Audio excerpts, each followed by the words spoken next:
रेखा अपने पति से अलग एक घर लेकर रहती थी क्योंकि पति के रोज-रोज के झगड़े से वो परेशान हो चुकी थी, या यूँ कहें कि सरकारी नौकरी लगते ही उसके पर निकल आए थे। एक दिन रेखा सिनेमा हॉल में बैठी सिनेमा देख रही थी, तभी रेखा के हाथ पर कुछ रेंगता हुआ महसूस हुआ।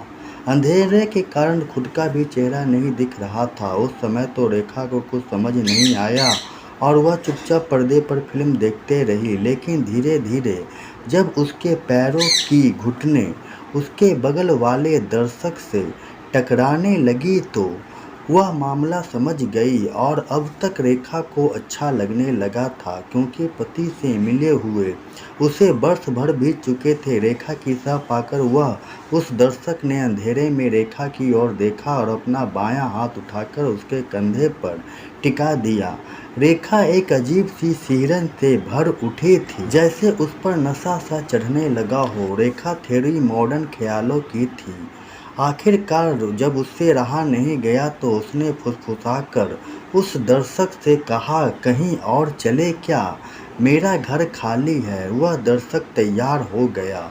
उस समय शहर की बिजली गुल थी। अंधेरे में ही दोनों घर पहुंचे। घर आकर रेखा ने ताला खोला तो बिजली भी आ गई और रेखा ने उसका चेहरा देखा तो वह सन्न रह गई, क्योंकि सिनेमा घर से आया शख्स कोई और नहीं, उसका पति ही था।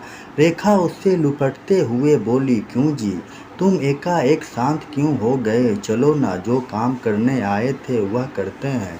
पति को लगा जैसे वह अपनी ही नज़रों में गिर चुका है, और इस तरह उसके साथ रात बिताने के बाद दोनों फिर से एक साथ रहने लगे थे।